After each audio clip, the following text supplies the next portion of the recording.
Bem-vindos a mais um programa. O tema de hoje é crise e reforma política. O Brasil já passou por muitas crises e elas nunca são iguais umas com as outras. Se o fossem, seriam repetições mais farsas do que propriamente um devir histórico próprio de um país. Por isso, essa crise deve ser tratada na sua singularidade. Não há consensos nem sobre suas dimensões, suas causas e nem como sair delas. Para alguns, a crise da natureza política, para outros, ela é econômica, para terceiros, trata-se de uma crise moral e ética. E quanto às causas, para alguns, ela advém do regime político, o presidencialismo de coalizão, com 28 partidos representados no Congresso. Outros apontam o isolamento e a fraqueza da presidente. Um terceiro grupo dá maior ênfase às divergências da base aliada que dá sustentação ao governo Dilma. As saídas apontadas para a crise também não são convergentes. Para uns, vem a insistência do impeachment. Para outros, trata-se da reforma política. E para terceiros, na verdade, a grande ênfase é na retomada do crescimento da economia. Essas várias questões serão tratadas na nossa entrevista de hoje. E o nosso convidado é o professor José Luiz Borges Horta, professor de Direito da UFMG. Professor, bem-vindo mais uma vez aqui ao programa. Sempre é uma honra estar aqui, Girolete, com você, com a equipe toda do programa e da BH News. É uma honra para nós, né? Como caracterizar a crise que vivemos no momento? Ou não há crise, professor? A nossa situação é a pior possível. Nós estamos vivendo o pior dos mundos. Nós não temos absolutamente nenhum otimismo.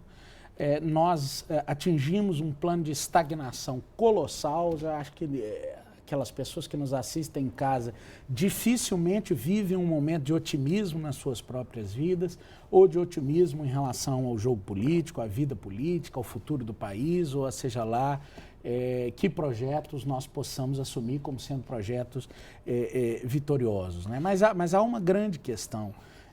Esse clima de insatisfação, ele não é um clima gratuito, não é um clima desnecessário ou sem sentido. Nós estamos cientes das imensas dificuldades que a gente enfrenta, nacional e internacionalmente. Sim. Política e moralmente, econômica e sobre todos os demais aspectos, né? Eu fico lembrando do livro do Otávio Paz, Tempo Nublado. Estamos num tempo nublado, professor? Pois é, e o que é colossal, que se dizia talvez que nada é pior do que uma experiência de totalitarismo, que nada é pior do que uma experiência de ditadura. Nós estamos aí com algumas décadas de experiência democrática e, curiosamente, as pessoas não se veem representadas nesse processo democrático como ele se coloca. As pessoas não participam da democracia brasileira, nem querem participar. Se eu entendi bem, professor, há uma resistência política. De onde advém essa resistência política, ou essa indiferença política, ou efetivamente é o destino do país? Pois é, veja, a situação é uma situação muito séria, uma situação que tem, ou uma crise, digamos assim, a expressão crise é uma expressão muito positiva, porque é o que nós estamos vivendo. Só que ela tem uma característica diferente de todas as demais crises, inclusive políticas, pelas quais o país passou. Havia propostas e havia propostas de caminhos para sair dessa crise. Essas propostas agora nós não temos, porque, veja bem, a opção do impeachment não resolverá problema algum, isso está bastante claro. A renúncia não resolverá problema algum.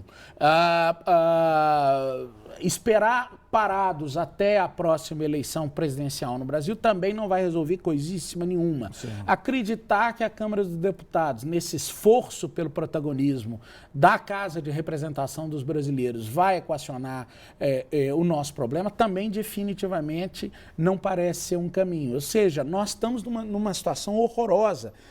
Nós sabemos que estamos em crise, mas não temos a menor noção de como sair dessa crise porque não há alternativas. Para todos os lados em que nós olhamos, nós não encontramos alternativas. E isso, Girolete, se dá em função de algo muito significativo. A crise que nós estamos experienciando vivenciando, experimentando no Brasil hoje, ela é uma crise que foi gestada muito antes.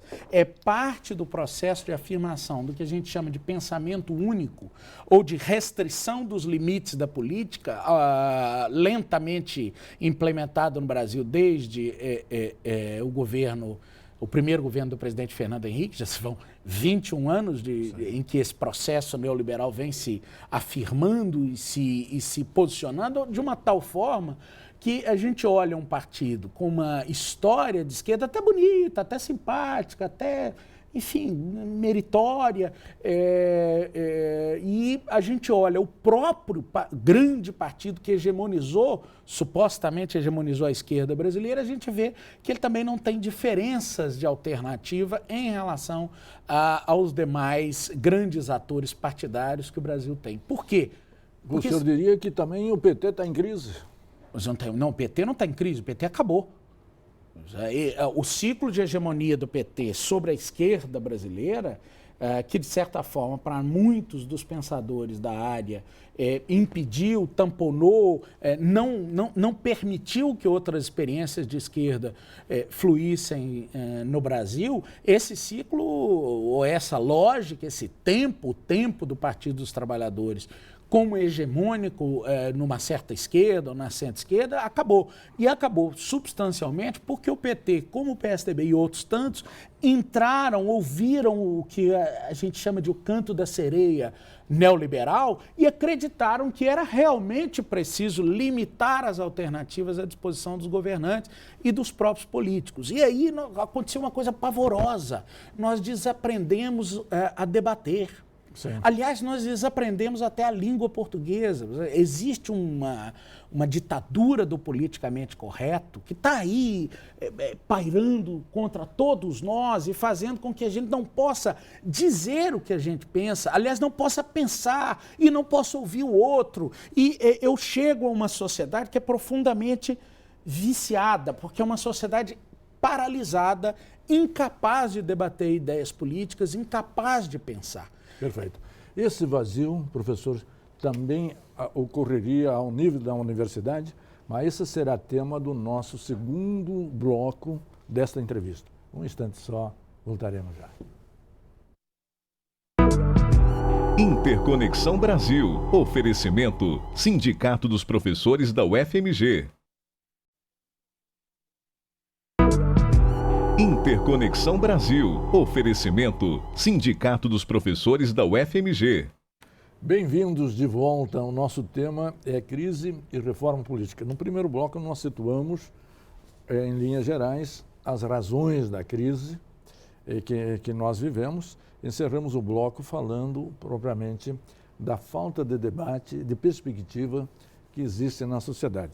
E eu já deixei no ar o tema desse segundo bloco, para perguntar ao professor se esse vazio de discussão, de ideias e de perspectivas também acontece na universidade. Mas é lógico que acontece na universidade. A universidade se esqueceu completamente do papel que ela tem.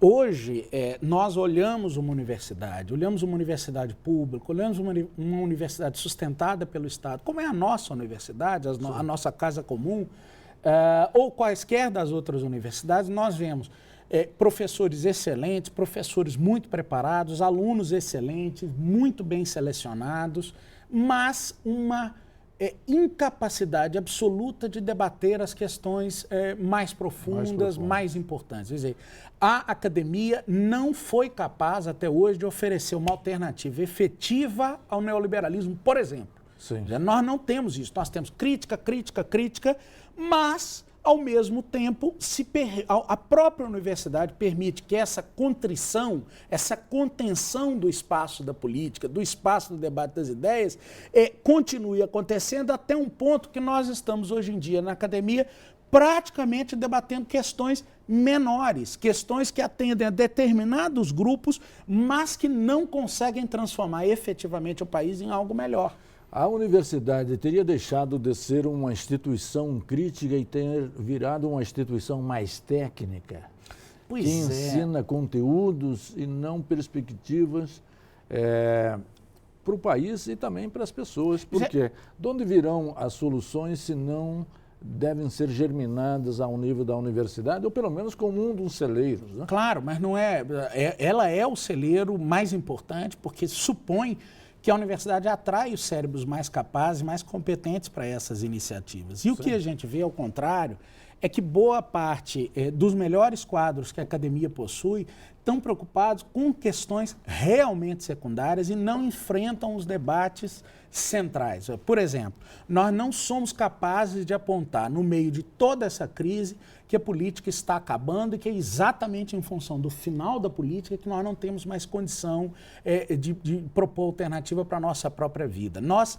despolitizamos o debate porque insistimos em politizar o que não é ou que, em princípio, não deveria ser politizável. Sim. Nós engolimos a racionalização da democracia, nós engolimos a lei de responsabilidade fiscal, a reforma do Estado, as privatizações, as concessões, todo esse processo, engolimos um estabelecimento de um padrão de produtividade matemático nas nossas próprias vidas nas universidades e nos esquecemos de um tempo em que a universidade era esperada por dar alternativas objetivas à sociedade. Hoje a gente aparentemente oferece essas alternativas, mas como a gente vê que o país não melhora e que a própria universidade, a universidade não exerce mais o protagonismo que ela já exerceu. Sim. Basta ver o governo do atual, ou dos governantes em geral, não é preciso entrar no mérito de um ou de outro, mas nós vemos gradualmente a importância do universo de professores das universidades, ou da nossa universidade, da UFMG, não estar, esse universo não está representado nos governos. Isso é gravíssimo. Significa que nós não temos quadros para apontar para a administração pública. E não temos quadros porque não temos ideias também, e não temos ideias porque não estamos debatendo. Por exemplo, no caso da crise brasileira, pouquíssimos, e para falar dos nossos colegas da Faculdade de Direito, tudo é razão para um bom seminário, para um bom evento, para um bom não sei o quê. Mas o ponto central, a natureza central dessa crise, que é o fato de ser uma crise da própria Constituição, nós temos uma Constituição em frangalhos que já não tem mais condição de dar suporte à existência da nacionalidade. Tantas foram as reformas? Não tem a menor dúvida. Estava contando essa semana, nós já passamos de 90 emendas constitucionais. 90. Isso quer dizer que é uma Constituição, parece muito mais uma múmia, toda retalhada. Sem contar os artigos que não foram regulamentados. Claro, porque a nossa Constituição só entrou em vigor durante o período do presidente Itamar Franco. Depois, tudo que veio depois foi um esforço para desmontar a estrutura da Constituição de 1988. Desmontada a Constituição de 88 como foi, o que restou? Um edifício quase que de palafitas. Hoje a estrutura constitucional brasileira está toda em cima de palafitas. E palafitas minadas, porque você não consegue sair de uma palafita para outra, porque você tem, como eu disse no primeiro bloco, essa maldição do politicamente correto, agregando-se à maldição do pensamento único, que faz com que nós não tenhamos mais debate. Desaprendemos a debater. Nesse esvaziamento, ganha relevância o papel das minorias, professor? Não é que ganha relevância o papel das minorias. O nosso tempo é um tempo que tem uma alegria, que é a alegria da descoberta da diferença, da descoberta da diversidade. Isso é absolutamente fantástico.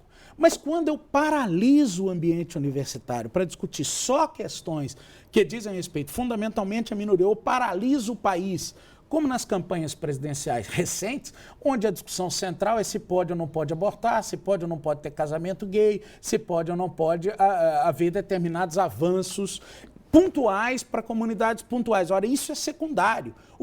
Eu não estou dizendo que não é importante para a vida das pessoas, tem que haver esse reconhecimento, mas essa não é a única luta. E dentre as muitas lutas que precisam ser travadas, dentre os muitos debates que precisam ser construídos, esse não é o debate central. O debate central, e eu vejo algo muito, muito sério no nosso universo, que é o de nós perdermos a capacidade de assumirmos que existe uma diferença substancial entre as pessoas que têm acesso aos bens culturais e as que definitivamente não têm. E ao invés de nós separarmos as pessoas entre pessoas que dispõem de capital cultural ou até mesmo de outras formas de capital para usar o Pierre Bourdieu, e pessoas que não dispõem, o que eu faço é simplesmente separar as pessoas de qualquer forma que eu puder separar. Homens de um lado, mulheres de outro. Aí vem a ditadura do feminismo imposta contra todos nós. O feminismo é uma concepção ideológica muito justa, muito importante, como o ecologismo, mas ninguém pode ser obrigado a ser ambientalista só porque existe um discurso de ambientalismo. Mas veja, nós somos capazes de discutir isso dentro do feminismo, dentro do ecologismo, dentro dos direitos das minorias de orientação sexual alternativa, GLS, como se diz. Agora virou na moda, porque como os estudos de gênero estão dominando todas as outras áreas, né? Já não pode mais falar GLS, tem que falar LGBTTTTTT, que é o mais correto. Mas à medida em que a gente vai construindo esse universo como sendo o nosso único universo, nós estamos esquecendo da realidade, da clivagem efetiva que se coloca entre nós, que é entre muito ricos e muito pobres. Perfeito. No terceiro bloco, nós vamos trabalhar outras saídas da crise, como responder, digamos, essa crise que é complexa, que tem dimensões internas e também dimensões externas. Um instante só, voltaremos já. Interconexão Brasil. Oferecimento: Sindicato dos Professores da UFMG. Interconexão Brasil. Oferecimento: Sindicato dos Professores da UFMG. Bem-vindos de volta. Nós estamos trabalhando o tema crise e reforma política. Até agora falamos mais da crise. Vamos trabalhar nesse terceiro bloco sobre a reforma política e as saídas da crise. A saída da crise seria pela reforma política ou então, fazendo uma pergunta mais ampla, como reaprender a fazer política no sentido de P maiúsculo? Exatamente. Esse parece ser o maior de todos os desafios que a gente tem.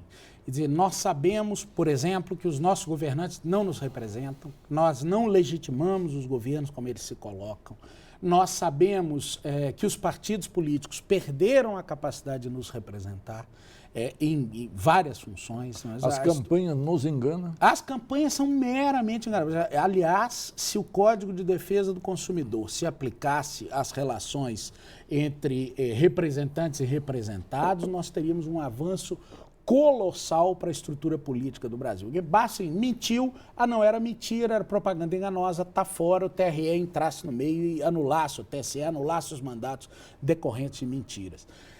É preciso dar um choque de verdade. Para dar um choque de verdade, ou pelo menos de energia, uma das coisas que a gente precisava era aprender a destravar o debate. Sim. Permitir, estimular que as pessoas divirjam, estimular que as pessoas tenham posições diferentes e não que elas tenham as mesmas posições. Claro. Como é possível fazer uma reforma política se nós hoje não credibilizamos, se nós hoje não legitimamos os atores principais desse processo de reforma política? Claro. Já nós temos muita dificuldade com isso. A gente vê que as propostas em debate, por exemplo, no Congresso Nacional, não são capazes de melhorar o processo político brasileiro. Ao contrário, podem piorá-lo muito. Né? Nos falta liderança, mas nos falta também uma estrutura partidária que dê, digamos, uma sustentação ideológica para essas personagens, os políticos que nós elegemos. O fato de o Brasil não ter um partido de esquerda grande, né, e ter sido, vamos dizer assim, parasitado no campo da esquerda, pelo menos por um partido que tentou hegemonizar o discurso de esquerda e não necessariamente hegemonizando as práticas de esquerda, isso atrapalhou muito. Pode ser que agora isso melhore. Sobretudo, eu vejo com muito bons olhos, tanto a direita quanto a esquerda, alguns processos de fusões partidárias que estão sendo trabalhados no Congresso Nacional. Por exemplo, a fusão dos dois partidos socialistas, o remanescente do velho Partido Socialista e o remanescente do velho Partidão, pela fusão do PPS e do PSB no novo Partido Socialista Brasileiro, que está surgindo aí, que deve ser a quarta força do parlamento, pode ser uma alternativa para possibilitar um discurso da diferença ideológica. Não é porque eu faço muito o discurso da diferença do grupo, do pequeno gueto ou da minoria supostamente marginalizada. Mas o discurso que o espaço político precisa aprender a recuperar é o discurso da minoria ideológica, daquele que está pensando diferentemente do todo. E é esse o discurso que precisaria ser recuperado.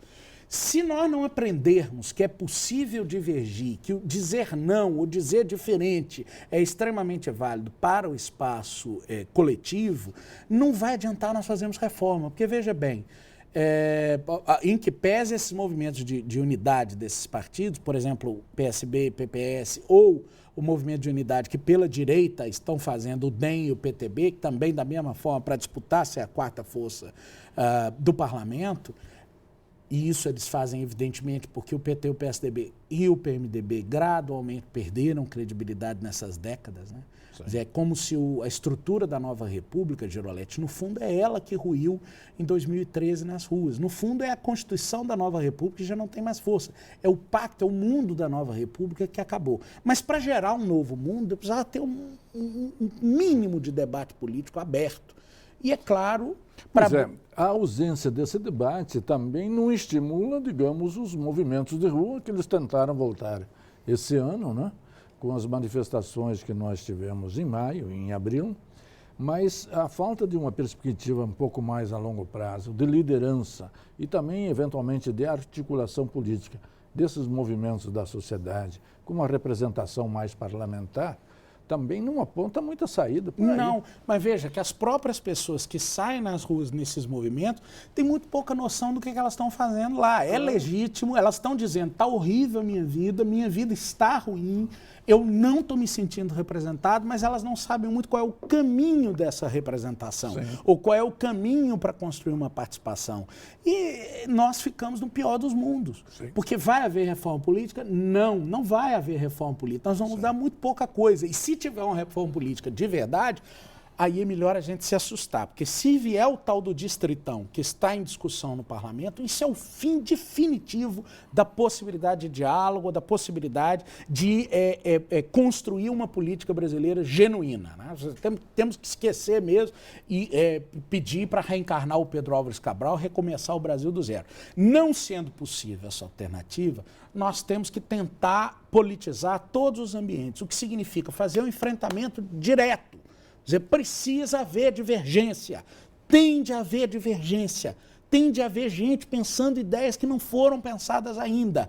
E é por isso que no segundo bloco, quando a gente debateu a universidade, eu fico desconfortável, porque nós na universidade não estamos sendo capazes de gerar essa divergência no nosso próprio seio, porque nós estamos preocupadíssimos em aprendermos a falar uma linguagem politicamente correta, e a linguagem politicamente correta, lamento muito, ela esteriliza a política, ela impede a existência da política e impede a existência das ideias, porque uma pessoa fica pensando da seguinte forma, será que eu posso pensar o que eu estou pensando? Será que eu posso dizer o que eu estou dizendo? Será que eu não tenho que alterar a minha linguagem para não criar problemas? E aí nós ficamos assim parecendo orientais. Os povos orientais são povos muito mais disciplinados do que nós latinos, né? E a beleza da política latina com vida, a beleza da intelectualidade latina com divergência, com aquelas divergências radicais, extremas, que a gente tinha dentro das universidades, entre professores,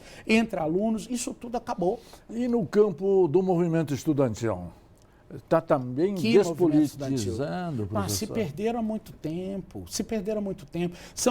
infelizmente, eu acho que a universidade é uma maravilha para os estudantes, é um espaço de liberdade para os estudantes, tem que ser assim, mas a gente vê que alguns movimentos políticos só existem no movimento estudantil, fora do movimento estudantil eles simplesmente desaparecem e utilizam do movimento estudantil para poder manter uma sobrevida para algumas condições ideológicas que quase que só se reproduzem naquele laboratóriozinho de movimento estudantil, que se a gente tirar daquele contexto, a militância deles perde sentido. Tanto é assim, vamos lá, com tantos partidos políticos, tivemos a eleição do DCE da UFMG outro dia, uma montanha de partidos, a maior parte deles não tem nem nunca terá representação parlamentar. E ninguém diz a eles, olha, vocês estão fazendo alguma coisa não muito boa, vocês deveriam estar se aproximando de algo que realmente tenha força para transformar o país. Infelizmente, isso não está acontecendo. E o fracasso é de quem? É de todos nós. De todos nós. Eu tomo essas suas últimas palavras para exatamente encerrar o nosso programa, né? Quero agradecer muito sua presença, seu entusiasmo para que, estimulando o nosso pensamento, o debate crítico não só na universidade, mas na sociedade, porque nós precisamos gestar alternativas para o próprio país. E estamos também carentes de pessoas, de lideranças, de partidos que tomem exatamente essa iniciativa, porque, veja, esse país grande, país generoso e fazendo também 30 anos de democracia, nós precisamos consolidá-la e aumentar propriamente a nossa governabilidade. E a você, telespectador, que sempre nos acompanha, nos prestigia, nos dá atenção e carinho, muito obrigado pela sua audiência e até a semana que vem.